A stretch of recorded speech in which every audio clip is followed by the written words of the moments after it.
Dr. Sharma, who is a board certified psychiatrist, weighs in on the recent hot topic buzz of veterans committing fraud at an insane rate of closer to 50%. This is a big story, big issue. I'm going to play a very short clip from his video, and then we're going to start to dive into this thing because it's a bit spicy. So here's Dr. Sharma, Concise Psych on YouTube. I'm going to pin all his stuff below in the pinned comment, but let's see what Dr. Sharma has to say. Also, there has been a lot of research on this issue of veterans potentially malingering, which is a medical term referring to people feigning, basically faking or exaggerating symptoms for personal gain. I talked about this in one of my past videos. In fact, most research has found little evidence on malingering in the VA benefit system. There was only one study from 2007 with a grand total of 74 veterans with chronic PTSD that were found to be potentially exaggerating symptoms. As you can guess, this sample size is way too small and the study is unreliable. So again, we have to go back to the evidence. You guys know me, I always go back to the evidence. The same goes for VA disability claims and the evaluations that I do for veterans. If I don't believe the evidence is there, I am absolutely not going to write a medical opinion for the veteran. It is simply out of the question. The other thing that this gentleman mentions is that the military... All right. I'll leave that there. You have absolutely got to check out Dr. Sharma's video. But of note, that study was about chronic PTSD in Vietnam-era veterans. That's the study that they chose, or the sample size for that, which is kind of weird to go after that population. Anyways, when I hear malingering, the first thing I think of immediately are the turds in your platoon, your section, whatever that looks like, who are always skating. And that's what we called it in the Marine Corps. I think in the Army, they call it shamming, but they will do anything they possibly can to get out of going to the field. A working party, I mean, whatever's going on, they go to sick call, they're sick, they're on light duty, profile, whatever that looks like. Now, malingering in the VA claim world is something that has become a very hot topic, and it's something that I do want to talk about. So we have VA OIG reports that Dr. Sharma pulls up in his video. We have district attorney offices throughout the nation convicting veterans for committing fraud. So does it happen? The answer is objectively, yes, it does happen. That's not in question. One dude, and this is kind of funny, was convicted, and part of his evidence was using a wheelchair to and from his car when he got to the VA and acting like he was paralyzed. And then outside the VA, he was posting pictures and videos on Instagram of him doing deadlifts, bench pressing, squats. That is fraud. Okay, that's fraud. Malingering is it's like a step below that. Now, I don't know about legal definitions here, but when I hear fraud and malingering, I'm probably going to lower malingering here. That story was fraud.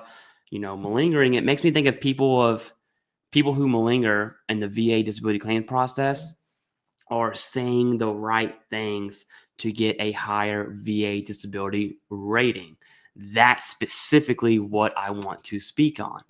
That's the argument that a ton of people are making because apparently everyone knows someone who's committing fraud right now, which is absolutely insane. So yes, we're going to talk about it. So you can say whatever it is you want to your provider at the VA or private. You can say all the right things and truly be malingering in the sense of whatever malingering means. But when you go to submit that claim, lay evidence is a bologna sandwich. Okay, you can have personal statements, buddy letters. Those alone are nothing. You must have evidence from service. And if you don't, your claim's going to get denied. In fact, even those that have evidence from service will still be denied. And that's due to many different reasons that we're not going to get in here now. But I want to be clear here. You cannot fabricate evidence from service. That's stuff from the past. You either have it or you don't. It's either there or it's not. Now, in some cases, that really sucks. So one of the most common topics that come up with this conversation is military sexual trauma.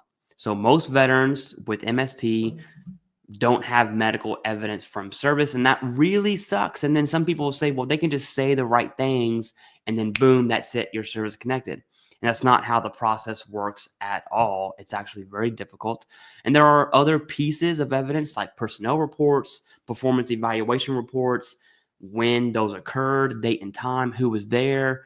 And the VA has specifically or especially trained MST VA claim coordinators, I'll call them, and people who really put the pressure on during those types of claims, and for good reason. It's for this reason right here. But that's a relatively small percentage of veterans' claims. So let's talk about something like your knees. Knees are very, very, very common. It's in the top 10 of post 9/11 generation. And let's just hypothetically say a veteran can say all the right things while they're in the military. So they're active duty. They're saying my knee hurts this, my knee hurts that. It's clearly documented. Boom, got it. The veteran or the service member gets out.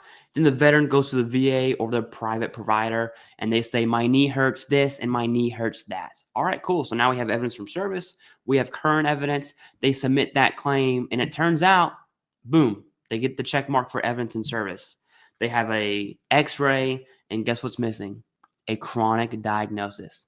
All the evidence says there's zero indication of anything causing knee pain. There's nothing wrong here. The x-ray shows nothing, right? Now that's a Barney style scenario, but I want to explain it that way to show you that not only do you need evidence from service, you still need a current and chronic diagnosis.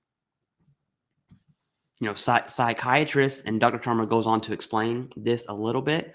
But even on the DBQ, there's a whole portion on the DBQ about how veterans behave during the C&P exam. And psychiatrists are trained. This is a paraphrase version. They're not stupid. If you're faking the funk, they're going to know 100% of the time. So this talk about veterans committing fraud are coming from people making really stupid comments on the internet in front of cameras. Hello, right here.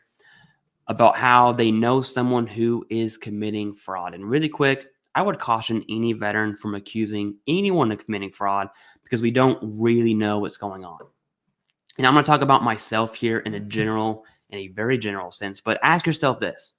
In my situation, in my personal life, do you think I tell my friends about all of my mental health symptoms and what happened the other day, what happened last week, what happens within closed doors of my home? Or do you think I make a dark, humorous joke about it and act like I'm good to go whenever I'm around my friends? Think about that. All right. So the next time you're around someone, I'm not saying dig into their life because they probably don't want to share it with you, but just have that in the back of your mind. You know, we don't want veterans walking around in this woe is me, Eeyore style fashion. Veterans with mental health can live a good life. Now it takes time and intentional practice, okay? Intentional or being intentional to get better at some point or manage your symptoms in a way that we can live our life. Anyways, if you want to see how Dr. Sharma perfectly puts this evidence in place and really combats this narrative of VA disability fraud talk, you absolutely have to go check out his video. I'm going to pin his full video below in the pinned comments. You hit the comment section. At the very, very top, the very first comment will be the pinned one. You'll see links to Dr. Sharma's video. He's truly a beacon in the veteran community. And that's all I got.